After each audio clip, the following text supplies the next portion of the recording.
Merci Miguel pour ta confiance, vraiment une grande joie que d'être là et pardonnez-moi si le message n'est pas top comme j'aime qu'il soit top, enfin pas une question de top, mais des fois quand on prépare un message pour la première fois, tu en sais quelque chose, c'est pas toujours facile de le prêcher et je devrais pas dire ça, hein, Laurence, hein, je devrais pas dire ça. Hein.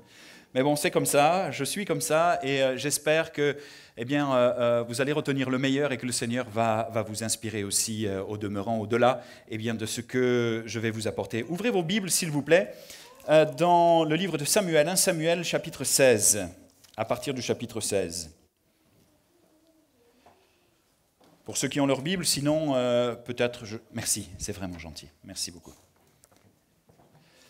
Une joie de retrouver toute la famille, tous les amis aussi, c'est waouh, vraiment chouette. Je me sens bien au milieu de vous et quand je vois l'évolution de l'Église, je me dis c'est juste incroyable.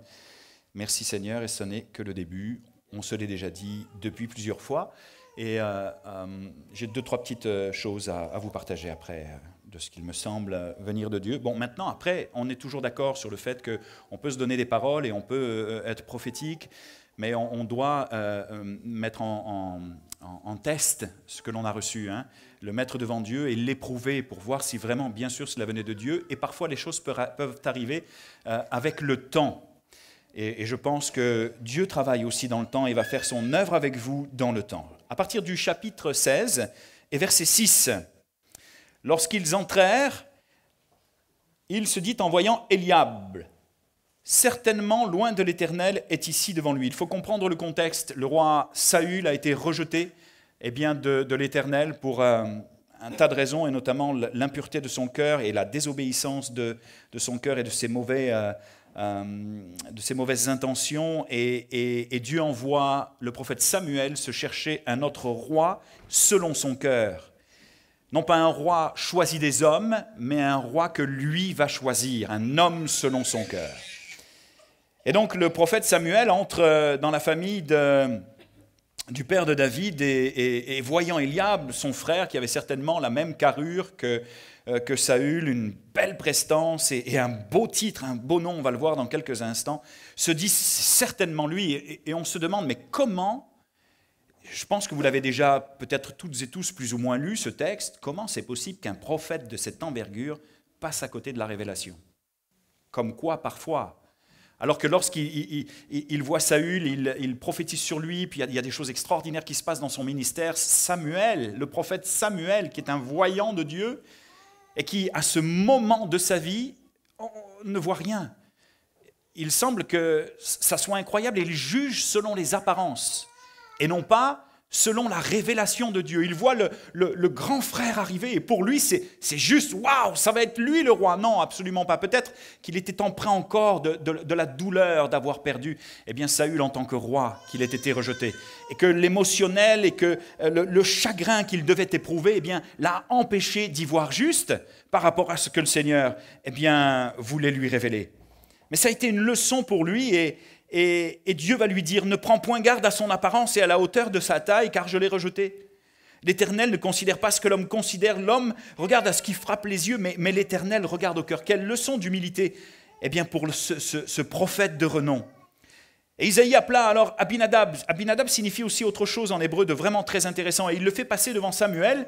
Et Samuel, très certainement, retombe dans le même piège, ou peut-être un peu différemment, mais l'Éternel, Samuel dit, l'Éternel n'a pas non plus choisi celui-ci.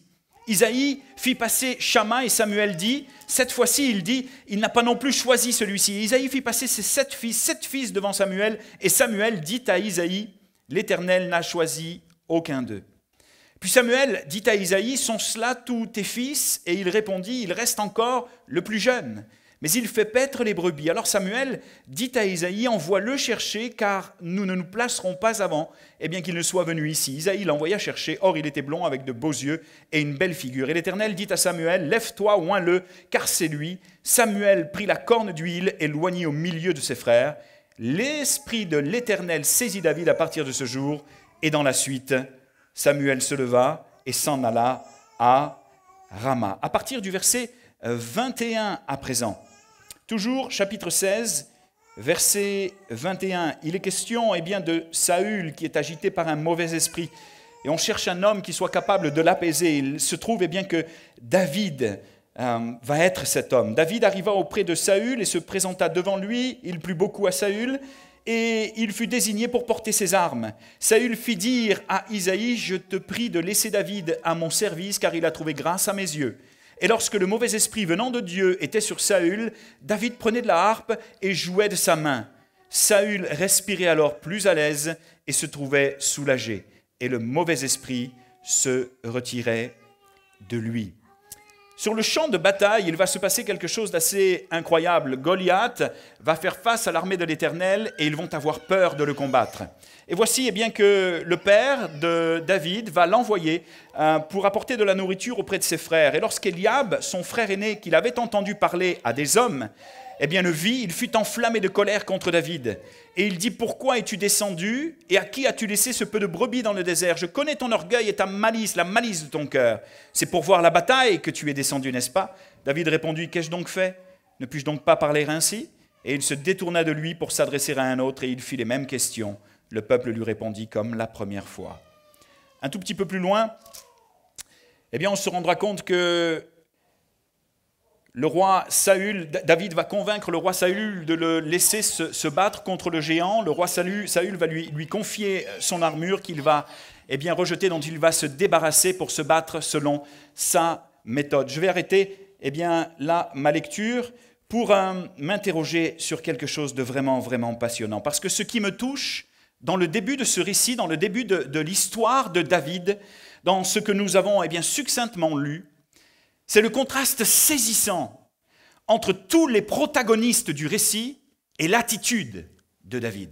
C'est assez saisissant, c'est assez incroyable. Il ressort du cœur de David. Il ressort de son attitude quelque chose de l'ordre de la sagesse, quelque chose de l'ordre de la douceur, de l'innocence, d'une certaine pureté de cœur, alors que c'est le brouhaha sur le champ de bataille. Alors que le prophète Samuel vient juste un petit peu avant pour choisir le roi loin de l'Éternel, David, lui, apparaît comme quelqu'un de tendre, de doux, d'innocent, avec un cœur pur, quelqu'un de paix. Il se dégage de sa vie manifestement une certaine paix, une certaine quiétude, une humilité et une solidité intérieure. Est-ce que vous êtes d'accord avec moi pour cela ? C'est assez incroyable comme contraste. On a l'impression que c'est un jeune homme qui sort de nulle part. C'est un petit peu vrai en quelque sorte. Quelqu'un qui sort de nulle part et qui se retrouve confronté à des situations sans que cela ne l'ébranle, sans que cela ne le touche. On a l'impression qu'il est déjà, dès son plus jeune âge, animé d'un esprit différent. Vous vous souvenez de la prédication la dernière fois lorsque je suis venu vous voir, Josué et Caleb qui sont qualifiés par le Seigneur d'un esprit différent. C'est la raison pour laquelle ils ont fait entrer le peuple d'Israël en Canaan. Il est déjà animé d'une autre mentalité. Pas la même façon de voir, pas la même façon de réagir, pas la même façon d'aborder les problèmes. Et on peut se demander pourquoi. Une véritable force tranquille. Partout où il va, il amène la fraîcheur, un vent de fraîcheur et un vent de bénédiction. Alors qu'il est loin de l'onction royale et que le Saint-Esprit va se saisir de lui, lui il reste calme, il ne s'emballe pas, il n'en fait pas plus. On se demande d'ailleurs s'il réalise ce qu'il vient de lui arriver. C'est une scène mémorable, incroyable, fabuleuse, merveilleuse. Être oint par le prophète Samuel, il aurait pu, au sortir de cette scène, faire des bonds de joie, narguer ses frères et puis en faire plus qu'il n'en fallait absolument pas. Il retourne faire paître son troupeau de moutons et son troupeau de brebis. Une certaine humilité.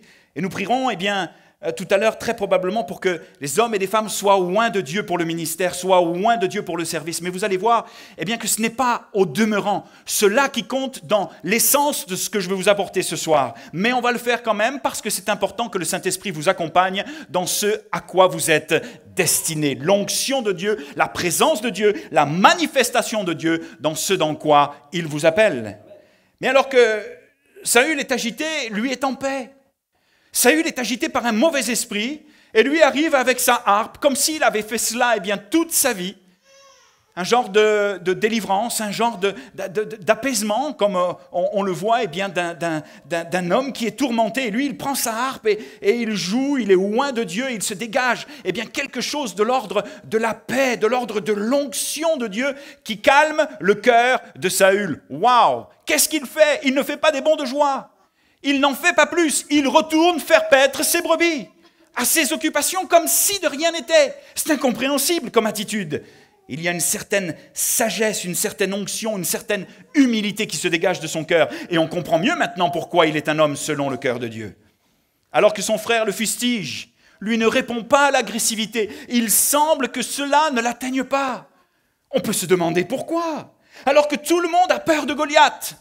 Ce géant qui mesure plusieurs mètres de hauteur fait peur à l'armée du Dieu vivant. Fait peur à des hommes qui sont armés jusqu'aux dents et habitués au combat. Et lui, il se balade sur le champ de bataille, prêt à donner la nourriture à son frère. Et il voit que ce géant insulte l'armée du Dieu vivant. Et là, il y a quelque chose de l'ordre de la sainteté. Une sainte colère qui monte en lui. N'importe qui aurait pu être effrayé. Mais lui, absolument pas. Il n'est pas intimidé. Il n'est pas déstabilisé. Mais que se passe-t-il dans la vie de ce jeune homme ? Alors que personne ne sait comment combattre ce géant. Lui a une stratégie, il a une vision, il sait comment faire parce qu'il y a été préparé.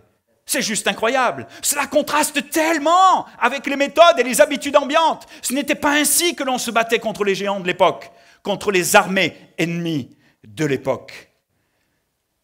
Il n'utilisera pas l'armure du roi avec laquelle il est inconfortable, mais il va se battre tel qu'il a appris à le faire. Il n'utilisera pas les habitudes et les méthodes d'un autre, mais celles pour laquelle il a été formé dans le secret. J'ai une question à vous proposer, à vous poser. Vous, Église Vivea, qui vivez des temps merveilleux, probablement de croissance, de baptême et de révélation. J'ai appris ce qui s'était passé avec Cindy. Waouh, c'était juste incroyable. Vous qui aimez que le Saint-Esprit vous parle. Vous qui aimez peut-être entrer dans le combat spirituel, avoir une révélation de Dieu pour l'avenir. J'ai une question pour vous. Quelle est l'identité et la méthode avec laquelle le Seigneur veut que vous grandissiez? La méthode d'un autre ou celle dont le Seigneur veut vous équiper? Quelle est la méthode? Quelle est la stratégie? Quelle est la vision que Dieu vous a donnée? Que Dieu va vous donner s'il n'y a pas encore de vision? Et je suis certain qu'il y en a déjà une. Je suis certain que Dieu vous parle, que Dieu vous nourrit, que Dieu est en train de vous révéler ses plans et ses stratégies. Mais la question et le but ultime n'est pas de se battre selon la méthode d'un autre, selon les outils d'un autre, selon la révélation d'un autre, mais selon la révélation de Dieu pour mon couple, pour ma famille, pour mes enfants et pour mon Église au nom de Jésus.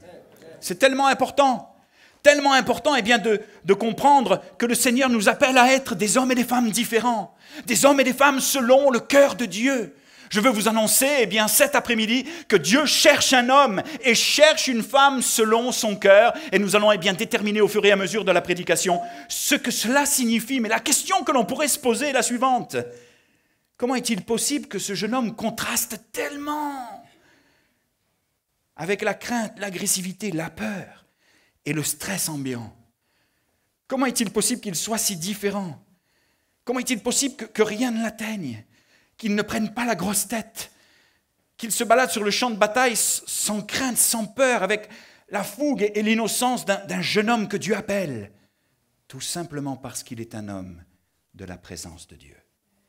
Il est déjà un homme selon son cœur, un jeune homme selon son cœur, mais un jeune homme habitué à la présence de Dieu. Ses délices, ce n'est pas le champ de bataille. Son Graal, sa vie, son ministère, sa passion de jeune homme, c'est de faire juste ce qu'on lui a demandé de faire, mais au travers de ce qu'on lui a demandé de faire, fidèle dans les petites choses, Dieu va lui en confier de plus grandes, fidèle dans les petites choses, Dieu va vous en confier de plus grandes. Son trip, si je puis m'exprimer ainsi, c'est la présence de Dieu. C'est juste ce qui l'intéresse. Un homme de l'intimité. Un homme qui aime la présence de Dieu. Un homme qui est l'intime de Dieu. Un homme qui aime que Dieu lui parle, que Dieu lui révèle de nouveaux psaumes, de nouveaux chants. Un jeune homme incroyable qui aime et qui adore la présence de Dieu. Un jeune homme, très probablement, déjà habitué à, mais empreint, cela se ressent, cela se voit, cela est palpable dans le texte, empreint de la présence de Dieu. C'est pourquoi il pourra écrire, un jour, au travers du psaume 16, 5, que l'Éternel est son partage et sa coupe. Il dira, c'est toi qui m'assures mon lot, un héritage délicieux m'est échu, une belle possession m'est accordée, je bénis l'Éternel, mon conseiller. La nuit même, mon cœur m'exhorte, j'ai constamment l'Éternel sous mes yeux. Quand il est à ma droite, je ne chancelle pas.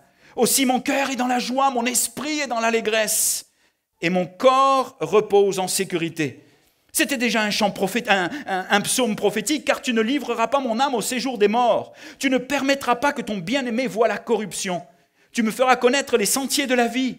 Il y a d'abondantes joies devant ta face, des délices éternelles à ta droite. Un homme de la présence de Dieu, un homme qui chérissait son intimité avec son Dieu. Et parce qu'il chérissait son intimité avec son Dieu, c'était aussi un homme de révélation par le Saint-Esprit. Un homme qui, dans le secret, recevait des choses que personne d'autre ne pouvait recevoir. Parce que les autres ne s'intéressaient pas à la présence de Dieu. Ils s'intéressaient à ce qui était visible, à la guerre, au manifeste, à ce qui était voyant.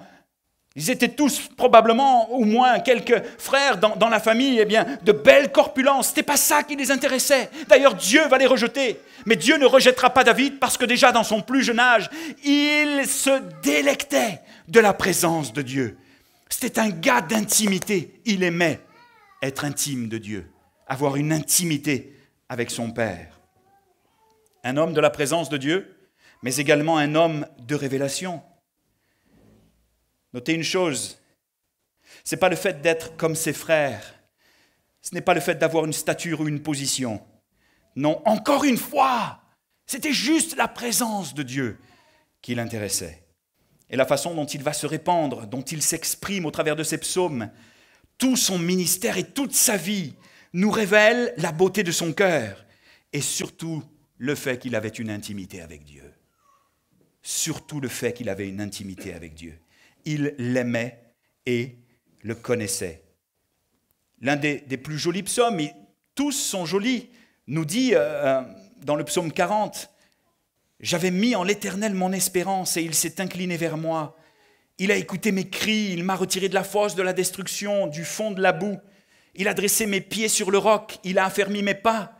Il a mis dans ma bouche un cantique nouveau, une louange à notre Dieu. Beaucoup l'ont vu et ont eu de la crainte et ils se sont confiés en l'Éternel.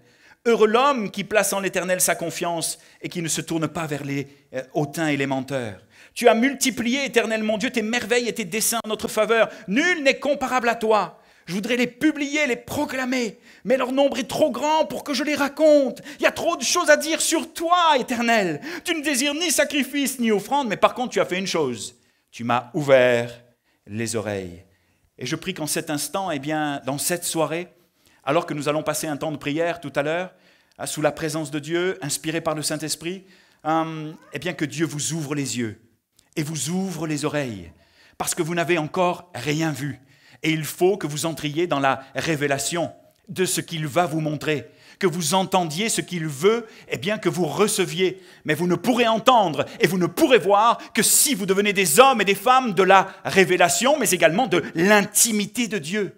Pas de révélation sans intimité. Si je ne suis pas un homme qui est capable ou une femme qui est capable d'entendre le cœur de Dieu battre, alors je n'entendrai pas plus ce qu'il a à me dire pour moi, mes enfants, ma famille, mon ministère et mon Église. Il faut absolument que je considère, quel que soit le niveau de maturité chrétienne de ma vie, que je considère m'arrêter un instant et faire un bilan. Où est-ce que j'en suis, Père, avec toi, Jésus? Est-ce que je joue à l'Église ou est-ce que je suis l'Église? Est-ce que je joue aux chrétiens ou est-ce que je suis un chrétien, une chrétienne selon ton cœur? Avec une authenticité, avec une véracité, avec une capacité de passer du temps dans ta présence, de lire et de méditer ta parole. Est-ce que j'entends ta voix? Est-ce que je vois des choses ineffables? Ou est-ce que je fais simplement office de chrétien le dimanche matin ou après-midi? Parce que je sais qu'il y a des gens qui viennent le dimanche matin dans d'autres églises. Est-ce que je joue aux chrétiens?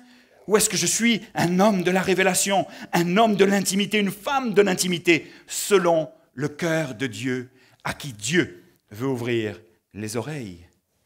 Il y a quelques mois de cela, Eh bien, j'étais de passage à Mulhouse, et voici qu'on me raconte l'histoire d'un pasteur qui est atteint d'un cancer au cerveau. Malheureusement, c'était difficile pour lui, et mon cœur est touché, et sur le moment, je me dis « Oh non, c'est pas vrai, parce que c'est cancer sur cancer avec cet homme-là, ça n'arrête pas, que se passe-t-il? Est-ce que c'est des combats ?» Puis les gens dans l'église se posent la question « Est-ce que c'est des combats spirituels? Qu'est-ce qui se passe? Est-ce que c'est héréditaire ?» On se demande. Lorsque quelqu'un traverse des moments difficiles qu'on n'arrive pas à résoudre, on se pose toutes les questions possibles et inimaginables. Parfois, Dieu ne nous donne pas la réponse, nous invite à aller la chercher, mais ne nous la donne pas tout de suite. Mais ils me disent dans la deuxième portion du témoignage quelque chose d'incroyable. C'est que là, dans sa chambre d'hôpital, il vit un temps de révélation incroyable, inimaginable, quelque chose qu'il n'a jamais vécu auparavant. Et là, ça commence à me toucher. Parce que je me dis, waouh, il faut que j'entende le témoignage de cet homme. Qu'est-ce qu'il vit? Je veux savoir. Alors on va lui dire bonjour dans la chambre d'hôpital, et puis tout d'un coup, on tape à la porte et on entend « Entrez !» Hey, pour un malade, c'est pas mal quand même. C'est waouh, le gars, il est wouh. Normalement, c'est entrez. Là, c'était vraiment un entrée plein de waouh. Et puis je le vois assis à côté de son lit avec un livre. Je pense que c'était sa Bible. Et puis on se dit bonjour et voici ce qu'il me raconte. Philippe, c'est incroyable. On apprend à faire connaissance un peu plus. Et il me dit un soir, alors que la maladie est incurable, alors que j'ai perdu l'usage probablement de la jambe droite ou gauche, je ne me souviens plus. Un soir, j'étais en train de lire un des psaumes qui parle de la miséricorde, les entrailles de miséricorde de Dieu. Et là, je passais du temps avec Dieu, à le louer, à l'adorer, quelle que soit la maladie et ce qui m'arrivait. Et j'ai senti vraiment le Saint-Esprit descendre sur moi et m'envelopper. J'ai senti sa présence et je me suis mis à rire, je me suis mis à rire, et puis à pleurer, et puis à rire. Et depuis ce jour-là, je n'arrête plus. J'ai soif de sa présence, comme jamais. Je suis un nouvel homme. Il me regarde, il est malade, le gars-là. Et moi, je suis super bien portant et je traverse mes combats, mes luttes, mes difficultés et je me plains. Parce qu'en ce moment, ce n'est pas toujours très, très facile. Vous comprenez ce que je veux dire? On traverse nos défis financiers, nos défis de couple, nos défis avec les enfants. Mon enfant qui en vaut 10 de toute façon, donc avec les enfants. Pardon, chérie. C'est juste wow, incroyable et les choses qui commencent à vaciller à certains égards dans l'église où le Seigneur vous utilise pour être un instrument de paix, et puis ça épuise, et puis pendant 3 jours après avoir vécu ces combats intenses, vous n'en pouvez plus, vous êtes bombardés de tous les côtés, vous avez juste envie de tout abandonner. Je vous parle de la réalité d'un gars qui sert Dieu depuis 20 ans mais qui traverse aussi les mêmes combats que vous. Vous comprenez ce que je veux dire? Malgré le titre de pasteur, et c'est incroyable parce que, moi je traverse mes défis, mes combats, je suis fatigué, les tournées me fatiguent, c'est vrai que je n'ai pas toujours mon lit, je ne suis pas toujours chez moi, c'est assez compliqué des fois, et puis au niveau de la nourriture, les Belges, ils me nourrissent tellement trop que je suis obligé de faire un vrai régime, comprenez-moi bien. J'ai perdu 3,5 kg, et si j'écoute Laurence me nourrir ou Rudy me nourrir, mais j'en peux plus, je mange des frites tous les jours, je ne peux pas. Non, je ne peux pas. Et moi, je suis avec mes petits problèmes. Et lui, là, il est sur son lit. Et il est imbibé et imprégné de la présence et de la révélation de Dieu. Il a une intimité que moi, je n'ai pas avec Dieu. Ça m'excite, je suis un peu jaloux. Je me dis, mais qu'est-ce qui se passe? Le Seigneur m'a visité, m'a révélé comment il était miséricordieux. La miséricorde de Dieu, les entrailles de miséricorde, c'est comme si je les vivais à l'intérieur, il m'explique. Et puis maintenant, ce sont des temps de révélation incroyables. Je me mets à écrire sur des thèmes, le thème de la délivrance, du combat spirituel, de la révélation de Dieu. Je suis en train d'écrire un livre.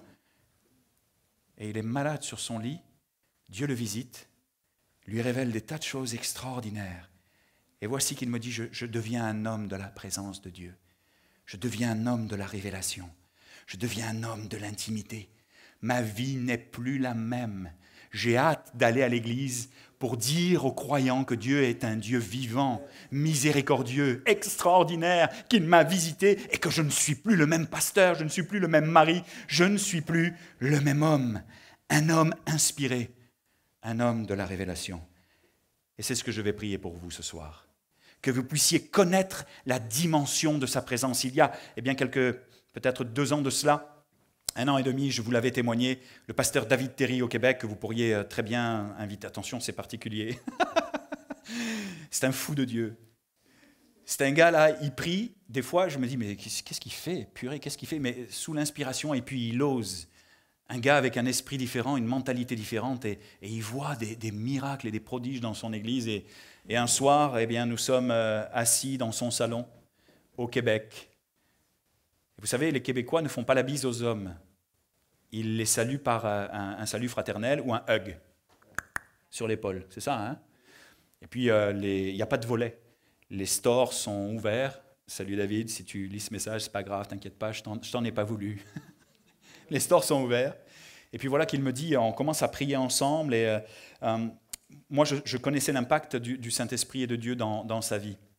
Il y a des choses qui me surprennent, mais je laisse Dieu faire. C'est pas grave. Je comprends pas tout, mais c'est pas grave. Et je tape à sa porte et je lui demande s'il veut bien prier pour moi. Donc on se retrouve dans son salon. Et puis on commence à prier. Et il me fait mettre mes mains comme ça. Et puis, il me dit, écoute, maintenant, on va passer du temps avec Jésus, puis on va lui demander de vraiment se poser sur toi, te visiter. Il commence à prier pour mes oreilles, pour mes yeux. Il prie pour mes mains. Je sens une lourdeur sur mes mains. Il me dit, c'est la présence du Saint-Esprit qui se pose sur toi. Et puis là, il me dit, j'ai envie de te faire un câlin. Tableau. C'est quoi l'affaire? Et pourquoi tu veux me faire un câlin? Parce que j'ai la sensation eh bien, que Dieu veut t'entourer comme un père et te manifester son amour comme un père. D'accord? Mais comment on va faire? Tu vas te lever, puis je vais te prendre dans mes bras et je vais te faire un câlin. Quoi? On est au Québec, les stores sont ouverts, il y a n'importe qui peut passer. Et voici qu'il y a 2 gars dans un salon en train de se faire un gros câlin. Et moi, je ne suis pas très à l'aise. Il faut que je vous le dise. Mais bon, je le laisse faire et je prends. Et je prends eh bien, cela comme vraiment un geste de Dieu, et voici que cela me fait du bien. Et puis, ça se termine un peu comme ça. Bien franchement, je dois vous avouer que ma vie n'a pas changé ce soir-là. J'avais une soif de Dieu ces derniers mois. C'est pour ça que je lui ai demandé de prier pour moi. Une soif de Dieu, quelque chose vraiment qui venait du plus profond de mon cœur, alors que Dieu eh bien, me relevait en mars 2014 de 2 ans eh bien, de découragement de ministère, de vie où j'avais dit au Seigneur, je veux plus rien savoir, ni du ministère, ni de toi à la limite, ni quoi que ce soit. Le pasteur Luc Dumont était venu dans notre église et avait prêché un message qui m'avait fortement relevé, avec des paroles pour mon épouse, pour moi, c'était juste incroyable. Et cette soif m'attire jusqu'à David Terry, et dans son salon, voici qu'il prie pour moi, et puis je ressors comme je suis rentré. Mais il s'est passé quelque chose.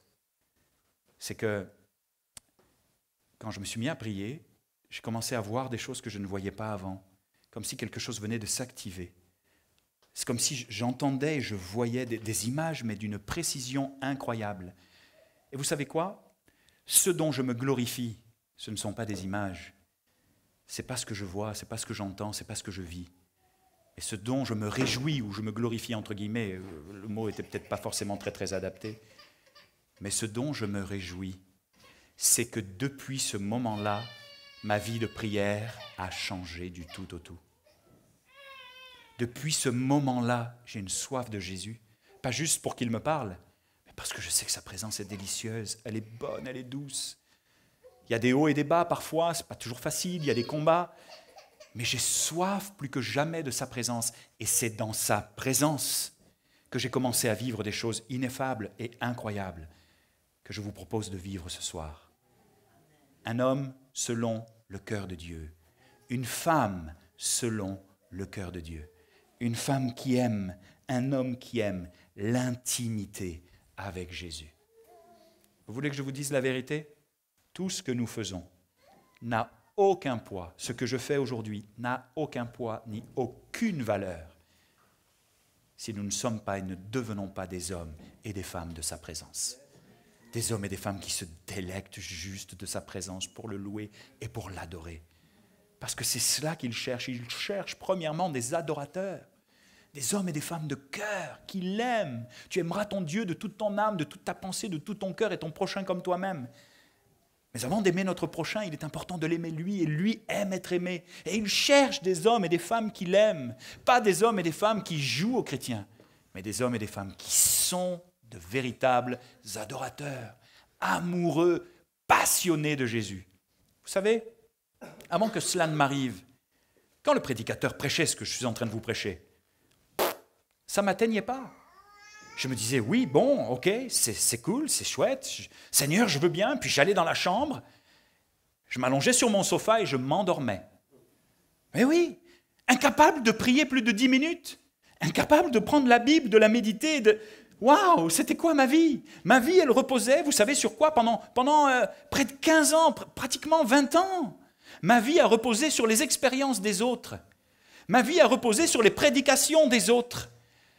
Je connaissais ma Bible parce que je savais écouter les prédications, mais je ne connaissais pas ma Bible parce que j'y avais plongé mes regards et parce que j'avais passé du temps avec mon Dieu. Je connaissais Jésus, oui, je le connaissais, je l'aimais, mais au fond, je me suis rendu compte que ce qu'il me manquait, c'était Jésus. J'avais tout, la capacité d'élocution, ventriloque, tourner dans le monde entier, francophone, pour être invité. Je vous ouvre mon cœur vraiment avec authenticité parce que je pense que ce sont des moments importants. Mais il me manquait une chose, l'intimité avec Jésus. Mieux le connaître. Lui en qui se cachent tous les trésors de la révélation, de la sagesse et de la connaissance. Si c'est vraiment vrai, comme je le crois, alors c'est lui qu'il faut que tu ailles chercher. Alors c'est lui qu'il faut que tu connaisses. Alors c'est lui qui t'attend dans le lieu secret et qui veut te parler. C'est lui qui veut faire de toi un homme et une femme selon son cœur. Alléluia. Ce qu'il faut comprendre, c'est que Dieu va se choisir un homme sur lequel aucun regard ne se porte, sauf le sien. Mais ce qu'il faut comprendre aussi, c'est que si David dégage ce qu'il dégage sur le champ de bataille, avec Saül, avec son frère, s'il est choisi de Dieu et oint de Dieu par le prophète, et s'il se passe ce qu'il se passe dans sa vie, et s'il remporte les victoires publiques qu'il remporte avec brio, c'est aussi parce qu'il a été préparé dans l'ombre. Un homme de la révélation, un homme du secret, un homme de l'intimité de Dieu, mais un homme dont Dieu a exercé les mains au combat dans des moments secrets de sa vie, alors que personne ne le voyait, pour ensuite l'amener à des victoires publiques et éclatantes. Le malheur et le problème, elle n'est pas de moi celle-là, elle est du pasteur Claude Houd. J'aime bien rendre à César ce qui est à César, et je crois que la première fois que j'ai entendu prêcher cela, je me suis dit, waouh, quelle révélation! Avoir des victoires secrètes pour un ministère ensuite public. Mais bien souvent, nous mettons la charrue avant les bœufs, il faut l'avouer, nous qui aimons servir Dieu. Nous aimons avoir des victoires publiques. Waouh! Mais il y a tellement peu de victoires secrètes, tellement peu d'intimité. Et avec David, les choses vont être remises à leur place. Dieu va le former dans le secret, dans l'ombre, alors que personne ne le voit. Il va terrasser le lion et l'ours d'une manière hallucinante. Dieu va former ses mains au combat. Mais pourtant, il y a quelque chose d'hallucinant lorsque il va apparaître sur la scène publique. Il n'y a rien qui dit que David a été formé par l'Éternel, que Dieu a formé ses mains au combat, a préparé ses mains au combat.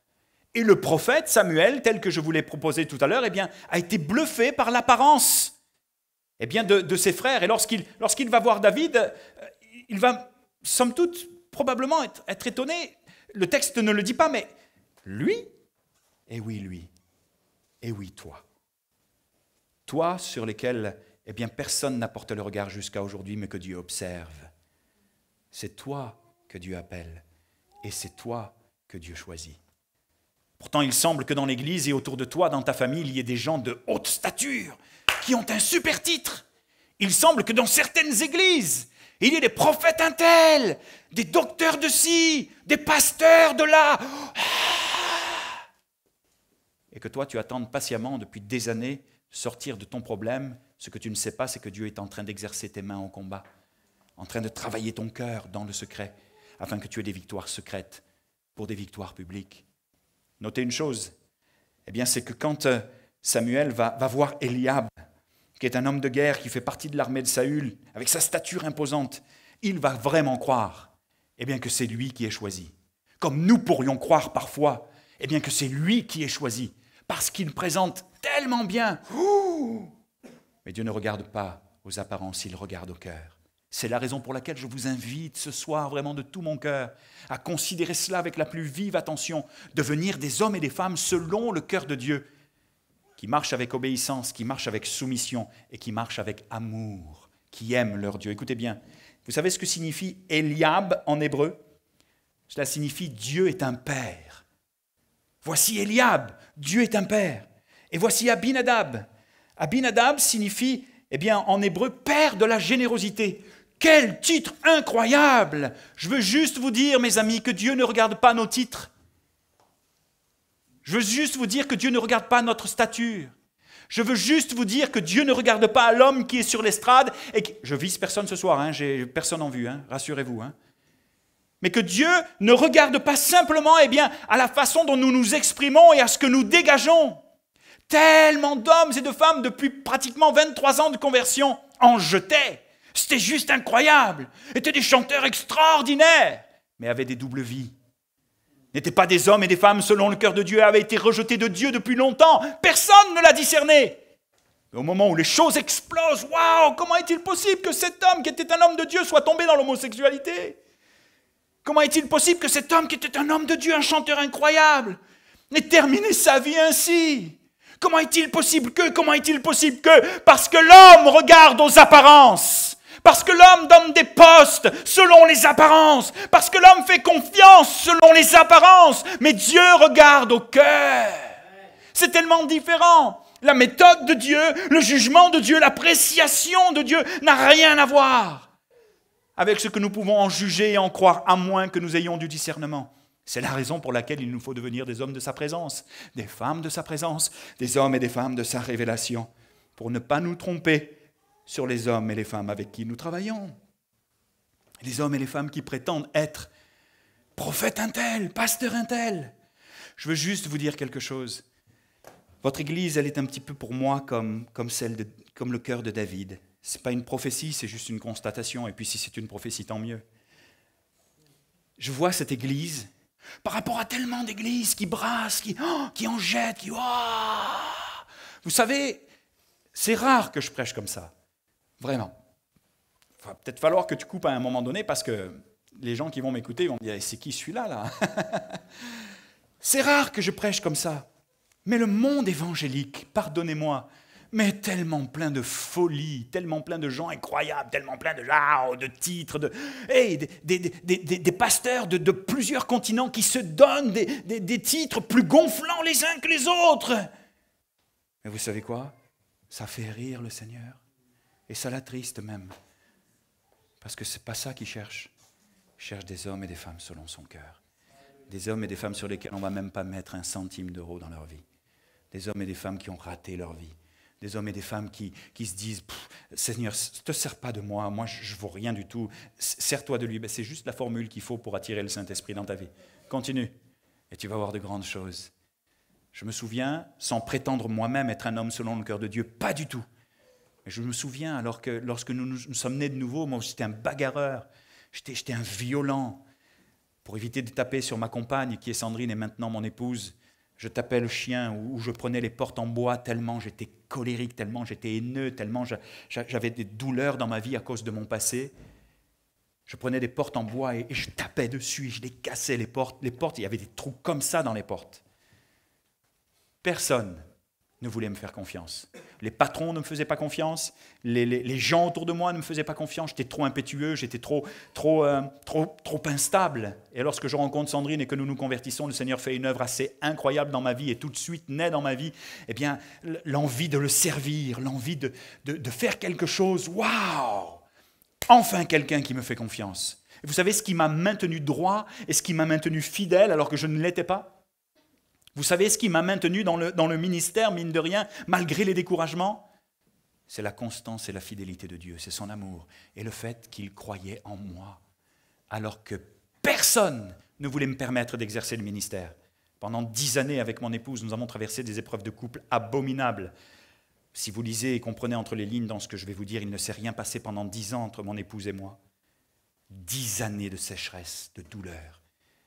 Et pendant ce temps, j'aspirais à servir Dieu. Je cherchais Dieu de tout mon cœur, il connaissait mes sentiments, il connaissait mes motivations. J'étais un carencé, j'étais un blessé certes, mais je l'aimais de tout mon cœur. Et alors que les hommes regardaient à l'apparence, lui a regardé à mon cœur et a exercé mes mains dans le secret. J'ai moi aussi pu terrasser le lion, j'ai moi aussi pu terrasser l'ours. Nous sommes sortis de notre épreuve de couple de manière incroyable. En 1 an au Québec, le Seigneur nous a rendu ce que 10 années avaient tenté de nous voler. Et mon épouse et moi servons Dieu maintenant.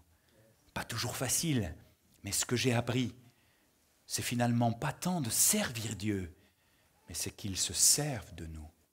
Que nous puissions lui laisser la latitude pour qu'il se serve de nous, devenir des hommes et des femmes selon son cœur.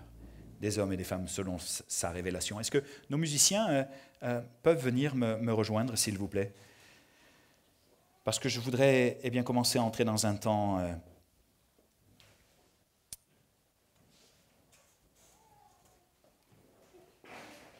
ensemble où on va demander au Seigneur de se faire sentir plus présent encore et que vraiment nous puissions nous mettre devant lui avec sincérité et faire l'état des lieux de nos vies en se disant, c'est vrai, au fond, l'essentiel, je suis en train de le manquer, mais l'essentiel est tellement parfois difficile à atteindre. C'est pas toujours facile, c'est vrai. Notez une chose, et on en a discuté un jour, c'est pas la loi, c'est pas parce que je vais vous dire ce soir, il faut que, non, c'est la douceur et l'amour de Dieu qui touche et qui transforme un cœur. C'est pas la loi, c'est la grâce. Juste la grâce. C'est pas il faut que tu sois un homme plus doux, plus compatissant, plus gentil, plus poli. Une femme moins tyrannique peut-être parfois à certains égards parce que tu ne te sens pas aimé à la maison. Il faut que tu sois un homme intègre, honnête, qui arrête de mettre de l'argent de côté, qu'on ne déclare pas aux impôts et que finalement ça ne t'aide pas parce que Dieu voit ton cœur et ne peut rien faire avec ça. C'est pas il faut que. C'est Saint-Esprit, s'il te plaît, touche les cœurs, touche mon cœur. Je veux que tu me touches, que tu me transformes, que tu me renouvelles. Je veux connaître ta grâce, je veux connaître ton amour. Moi, ce qui me pousse dans ses bras, c'est sa grâce. C'est pas le il faut que, le Dieu qui vient me juger, pas du tout. C'est sa grâce et son amour. Waouh, Père, je te demande tellement pardon. Et je veux plus de toi. Pardon pour mes manquements, pardon pour les temps où j'ai manqué l'opportunité, où j'étais devant mon match de télé, j'ai senti le Saint-Esprit m'appeler à prier, puis je dis attends, plus tard. Oh pardon, j'ai manqué tellement d'opportunités, mon Dieu, de t'obéir, de te plaire. Pardonne-moi et transforme-moi. Change mon cœur parce que je veux tellement plus de toi. Mais toi, tu me veux juste dans ta présence. Je te demande pardon. Pardon parce que j'ai manqué à cela. Puissions-nous ce soir avoir ce temps de cœur à cœur avec Dieu et lui dire « Aide-moi, juste aide-moi, Jésus. Aide-moi à lire ta Bible. Aide-moi à avoir faim et soif de toi. Suscite en moi ton vouloir et ton faire. Oh Jésus, s'il te plaît, attire-moi dans le lieu secret, afin que je voie, afin que j'entende, afin que je comprenne. » Alléluia. Parce que si je veux servir Dieu avec efficacité, ou qu'il se serve de moi avec onction, fruits et résultats, il faut que je développe mon intimité avec lui. Si je veux que Dieu se manifeste au travers de moi avec puissance, que les maladies soient guéries, que les démons soient chassés, que l'Église connaisse une croissance, alors il faut que j'approfondisse mon intimité avec lui, tellement plus profondément. Si je veux pouvoir régler les conflits dans ma famille, mon couple, mes relations avec les autres, et dans l'Église, en ne répondant pas à l'agressivité, mais en faisant preuve de sagesse, en gardant mon cœur et ma paix, la paix, alors il faut que je préserve et que j'accentue mon niveau d'intimité avec lui. Si je veux pouvoir résister, garder la foi et la voir augmenter, confronter, terrasser les géants de ma vie et ceux des autres, si je veux entrer dans le miraculeux et voir Dieu agir, alors il faut que je puise ma force, ma paix, ma joie et mon courage dans son intimité. Si je veux combattre avec efficacité et connaître la stratégie avec laquelle il veut que je terrasse mes géants, alors il faut que je creuse et que j'approfondisse mon niveau d'intimité. Pourquoi ? Parce que ce n'est pas, une option que d'avoir une intimité avec son Dieu. Mais c'est une nécessité. Tu ne peux pas vivre sans oxygène. Et d'un point de vue spirituel, tu ne peux pas vivre sans l'oxygène de Jésus qui insuffle par le Saint-Esprit. Toute la douceur, toutes les merveilles et tout l'amour de sa présence, qui te relève, qui te console, qui te fortifie. Si tu veux que ton couple change, va dans le lieu secret, laisse-le te parler. Laisse-le te révéler les plans secrets qu'il a pour toi, plans de peine, non de malheur. Laisse-le te révéler combien il t'aime. Laisse-le te reconstruire et te montrer la stratégie qu'il faut que tu emploies avec obéissance. Et fais-le. Tu es heureux, toi qui entends ces choses, toi qui vas les entendre dans l'avenir. Mais pourvu que tu les mettes en pratique, dira Jésus. Vas-y avec la force que tu as.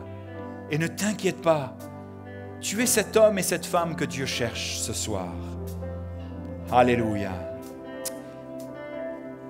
Je lis la suite de mon message et j'ai juste... je sens qu'il faut que je m'arrête là. J'avais prévu tellement d'autres choses, mais je sens qu'il faut que je m'arrête là et que chacun individuellement se tienne devant Dieu et ait un cœur à cœur avec Jésus. Alléluia. Et après, je vous parlerai de ce dont le Seigneur m'a parlé, ce que le Seigneur m'a montré pour vous dans quelques instants. Est-ce que l'on peut commencer à le louer, à l'adorer ?